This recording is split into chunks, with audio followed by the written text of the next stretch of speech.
नमस्कार, आप देख रहे हैं न्यूज़ बायोस्कोप। और अब तक की सबसे बड़ी खबर यह है कि राहुल गांधी जो कांग्रेस के पूर्व राष्ट्रीय अध्यक्ष है वो अब रायबरेली से चुनाव लड़ेंगे। आपको बता दें कि रायबरेली गांधी परिवार का परंपरागत सीट रहा है और यहां से सोनिया गांधी चुनाव लड़ती रही हैं, लेकिन इस बार सोनिया गांधी ने फैसला लिया है कि 2024 के चुनाव में वो पार्टिसिपेट नहीं करेंगे और वो अब राज्यसभा की सदस्य भी बन चुकी हैं। इसके बाद काफ़ी दिनों से यह कयास लगाया जा रहा था कि चूंकि राहुल गांधी वायनाड से सांसद हैं और इस बार फिर से वायनाड से वो चुनाव लड़ रहे हैं, तो कयास ये लगाए जा रहे थे कि आखिर रायबरेली सीट जो है उससे कौन चुनाव लड़ेगा। और कई दिनों तक इस पर चर्चाएं होती थी। राजनीतिक गलियारे में कहा यह जा रहा था कि प्रियंका गांधी वहां से उम्मीदवार हो सकती है, लेकिन आज जब एआईसीसी का लिस्ट जारी हुआ और उसमें रायबरेली और अमेठी दोनों जो गांधी परिवार का जो सीट है उस पर उम्मीदवारों का घोषणा हो गया। और रायबरेली से जहां राहुल गांधी चुनाव लड़ रहे हैं, वहीं अमेठी से केएल शर्मा जो गांधी परिवार के काफ़ी करीबी नेताओं में से एक है और सोनिया गांधी के वो प्रतिनिधि भी रह चुके हैं, रायबरेली से सांसद प्रतिनिधि केएल शर्मा वो चुनाव लड़ रहे हैं। तो अब ये जो लगातार जो कयास का दौर था वो कयास का दौर समाप्त हो गया है और प्रियंका गांधी कहीं भी सीन में नहीं है और राहुल गांधी रायबरेली चुनाव लड़ रही है। इस पर हम खास बातचीत करेंगे। हमारे साथ में हमारे सहयोगी अविनाश भी जुड़ेंगे और जानेंगे कि रायबरेली जाने का क्या मकसद है राहुल गांधी का, आखिर अमेठी वो क्यों छोड़ रहे हैं और किस तरह से अमेठी छोड़ना उनको जो मतलब लगा कि अमेठी छोड़ना चाहिए या फिर रायबरेली उनको चुना। रायबरेली सीट चुना है राहुल गांधी ने और परंपरागत सीट है। अविनाश, क्या लगता है कि अमेठी छोड़ करके रायबरेली गए हैं? अमेठी से फिर से एक बार स्मृति ईरानी विपक्ष में मतलब कांग्रेस से उम्मीदवार है और वहाँ से सांसद भी हैं, तो रायबरेली सीट जाकर के राहुल गांधी ने चुना है। हाँ, इससे पहले भी अमेठी से राहुल गांधी जो है वो चुनाव लड़ते रहे हैं और वहाँ से सांसद ही चुन के आए, लेकिन इस बार राहुल गांधी ने रायबरेली को चुना है। और अमेठी में जो केएल शर्मा, आपने जो जिक्र किया उस बात का, तो केएल शर्मा जो है वहाँ से अब चुनाव लड़ेंगे। तो कांग्रेस के तरफ से कहीं ना कहीं एक बड़ा स्टैंड है जब कांग्रेस के बड़े नेता में गिनती होता है राहुल गांधी का, और राहुल गांधी अब रायबरेली से चुनाव लड़ेंगे। सोनिया गांधी जो पहले चुनाव लड़ती थी, इस बार अब चुनाव उन्होंने लड़ने का निर्णय नहीं लिया है और पार्टी में प्रमुख तरीके से राहुल गांधी को पूरा कमान दिया गया है। और जिस तरीके से अभी देखिए राहुल गांधी को लेकर जो चर्चा हो रही थी, कई बार स्टेज पर राहुल गांधी अपने चुनाव को लेकर भी उन्होंने बयान रखा सामने कि वो रायबरेली से चुनाव लड़ेंगे। और यही वजह है कि आज जब बिहार की सियासत में इसको लेकर जब सवाल किए गए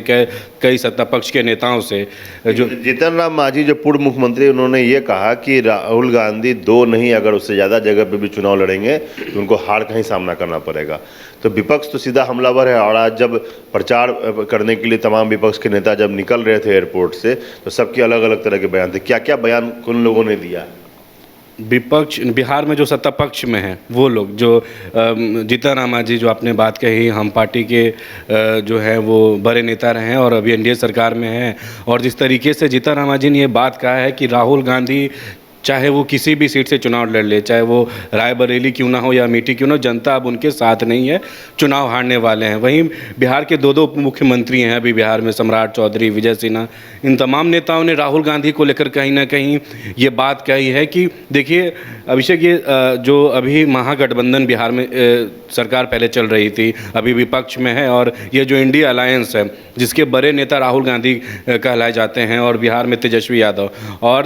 यादव जहाँ भी अभी मंच साझा कर रहे हैं अपने कैंडिडेट के लिए, चुनाव प्रचार में निकलते हैं, तो कांग्रेस के कोई बड़े नेता उनके साथ अभी नहीं दिख रहे हैं। तो ये इससे स्पष्ट होता है कि तेजस्वी यादव खुद को स्थापित करना चाहते हैं इंडिया अलायंस के नेता में और महागठबंधन के नेता में, और यही वजह है कि इस पर भी सत्ता पक्ष के लोग बार बार सवाल कर रहे हैं कि आखिर कांग्रेस को राजद भाव नहीं देती है। और देखिए फिर से जब राहुल गांधी का चुनाव लड़ने का जब बात सामने आया, तो इसलिए भी जो सत्ता पक्ष के जो नेता हैं वो साफ तौर पे हमलावर हैं। वो कह रहे हैं कि कहीं से भी चुनाव लड़ने कोई जो फ़र्क नहीं पड़ेगा, क्योंकि इंडिया अलायंस में ही 2 नेताओं की। लेकिन अविनाश, आपको रोकेंगे कि राहुल गांधी के रायबरेली आने से कल तक जहां लग रहा था कि राहुल गांधी वायनाड में जाकर के सिमट गए हैं और अब शायद यूपी में चुनाव ना लड़े, और जो रायबरेली और अमेठी है वहाँ से रॉबर्ट वाड्रा का भी नाम आ रहा था, प्रियंका गांधी का नाम आ रहा था और भी अन्य लोगों का नाम आ रहा था, लेकिन राहुल गांधी के यूपी में आ जाने से फिर से रोमांच बढ़ गया है और जो लोकसभा चुनाव है वो काफ़ी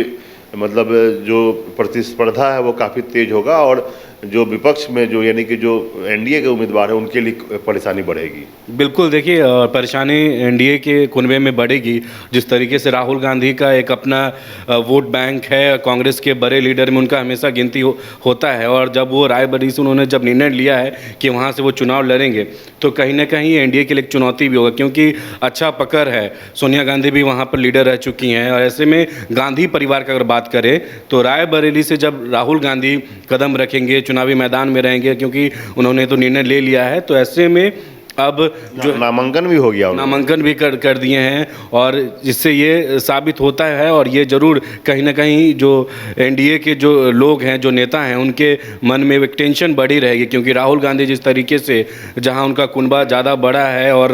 गांधी परिवार साथ साथ कांग्रेस के जो कार्यकर्ता है या महागठबंधन के जो कार्यकर्ता है उनमें एक उत्साह भी बढ़ेगा। हाँ, उत्साह बिल्कुल बढ़ेगा। आपने देखा होगा जो बिहार में भी जो प्रदेश अध्यक्ष अखिलेश सिंह, वो बार बार इस चीज़ को लेकर दोहराते रहते हैं कि कांग्रेस के शीर्ष नेतृत्व में राहुल गांधी जो निर्णय लेंगे वही सर्वोपरि है, और ऐसे में उनका निर्णय सब कोई जो है स्वागत करता है। तो बिहार में भी और बाहर जो केंद्र में उनका पूरा सिस्टम है, तो कहीं ना कहीं कांग्रेस के खेमे में जो है एक अलग उल्लास होगा जब राहुल गांधी रायबरेली से जो चुनाव लड़ेंगे। नामांकन उन्होंने कर दिया है, लेकिन देखना होगा किस तरीके से जो चुनाव परिणाम कैसे होंगे, क्योंकि लगातार इंडिया की तरफ से ये कहा जा रहा है कि 400 पार अब की बार नरेंद्र मोदी के नेतृत्व में होगा। लेकिन अविनाश, एक चीज़ और है कि जिस तरह से वोटिंग परसेंटेज घटा है जी, और उसको देख करके लगता है कि बीजेपी या एनडीए खेमे में थोड़ा सा तनाव बढ़ा हुआ है, और महागठबंधन को लग रहा है, खास करके इंडिया गठबंधन के जो अलायंस के लोग हैं उनको लग रहा है कि जो एनडीए के वोटर है वो बाहर नहीं निकल रहे हैं। तो राहुल गांधी शायद इन सब जो 2 फेज का जो चुनाव हुआ है उसके जो उन लोगों के भी जो सोर्स हैं, उनके जो अपने मतलब सूत्र है, उसके जो हिसाब से उनको जो जानकारी मिल रही होगी, तो शायद वो लग रहा होगा कि जो माहौल बना हुआ था 400 पार का, वो शायद माहौल सही नहीं है, इसीलिए शायद राहुल गांधी ये डिसीजन मिली हो कि हम रायबरेली से मुझे चुनाव लड़ना चाहिए, या फिर जो उनके जो आसपास के जो लोग होंगे या फिर महागठबंधन के जो तमाम नेता होंगे उनसे डिस्कशन हुआ होगा कि नहीं, आपको रायबरेली या अमेठी में से किसी एक जगह से चुनाव लड़ना चाहिए। और चूँकि सोनिया गांधी ने वहाँ से सीट छोड़ दिया है, तो उत्तराधिकारी के तौर पर, कल तक सोनिया गांधी उत्तराधिकारी थी कांग्रेस का और पूरा कमान उसके हाथ में था, तो अब रायबरेली सीट देने का मकसद ये भी हो सकता है कि अब आप समझ लीजिए, कांग्रेस के तमाम लोग समझ लीजिए कि अब जो कांग्रेस का जो पूरा जिम्मा है वो रायबरेली के साथ है, और रायबरेली में राहुल गांधी यानी कि राहुल गांधी अब कांग्रेस की पूरी तरह से कमान संभाले। बिल्कुल, और ये इम्पैक्ट भी दिखेगा राहुल गांधी जब रायबरेली से चुनाव लड़ेंगे। और आपने ये जो बात कहा कि जो वोटिंग परसेंटेज कम हुई, इस बार 2 चरण में चुनाव हो गए, और इसको लेकर कल भी तेजस्वी यादव ने कहा, और जिस तरीके से पत्रकारों ने सवाल किया था राबरी आवाज़ पर कि जो 2 चरणों में वोटिंग हुई है, इस बार जो डेटा सामने आया परसेंटेज, वो काफ़ी देर से दिखाया गया, और तेजस्वी यादव ने इस पर कल चुनाव आयोग पर ही आरोप लगाया। उन्होंने कहा कि इसमें जो चुनाव से जुड़े जो पदाधिकारी, जो अधिकारी हैं या चुनाव भाई जो हैं, उनको इस पर ट्रांसपेरेंसी के साथ काम करना होगा। आयोग को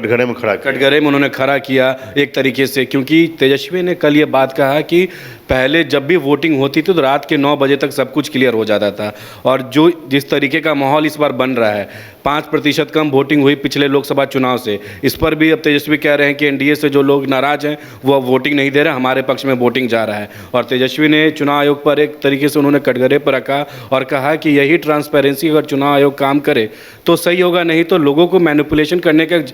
जो है मुद्दा मिल जाता है। और देखिए यही वजह है, अब ये सभी चीज़ें महागठबंधन में कहीं ना कहीं चर्चा हो रही होगी, जिस तरीके से रुझान आए, और तीसरे चरण का भी चुनाव होना है, और सभी चीज़ों के बीच में अब ये राहुल गांधी का बड़ा फैसला जब वो रायबरेली से चुनाव लड़ेंगे। बिल्कुल,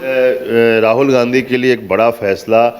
कांग्रेस ने लिया है, और रायबरेली सीट से अगर राहुल गांधी जीत जाते हैं तो एक बड़ा